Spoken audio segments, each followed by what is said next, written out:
हे बघ पहिल्यांदा तिघांपैकी कुठलाही एका याच्यामध्ये नंबर 1 ला झालं का आता 2 नंबर समजून घ्या. 2 नंबर महत्वाचे इथं दाखवा आता मी. हे बघ प्रत्येक मशीनला हा नट राहतो.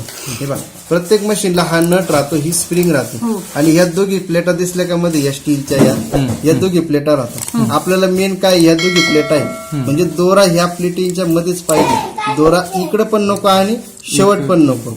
शेवट आणि इकडं राहिला तर मशीन लगेच जाळी धरते, म्हणून या पट्ट्यांच्या मध्येच दोरा पाहिजे. आता कसं ते पाहून घ्या. बा पहिल्यांदा काय सांगितलं मी तुम्हाला, तिघांपैकी कुठल्याही एका याच्यात 2 नंबरला इथं दोरा धरून ठेवायचा आणि सांगितल्याप्रमाणे हा काळ्या पट्टीच्या मागून इकडे इकडे इकडे हा काळ्या पट्टीच्या मागून आणि स्टीलच्या पट्टीच्या मधून म्हणजे इकडे बी नको आणि शेवट बी नको, या पट्टीच्या मधूनच आडवा इकडे वडायचा, अर्धा या पट्टीच्या मधून वरती वडायचा आणि अर्धा चाकाकडे वडायचा. अटकला का दोरा इथं बरोबर राहील लक्षात. नंतर नंबर 3 ला ह्या लिंक मध्ये बस या 3च ठिकाणी महत्वाचं आहे.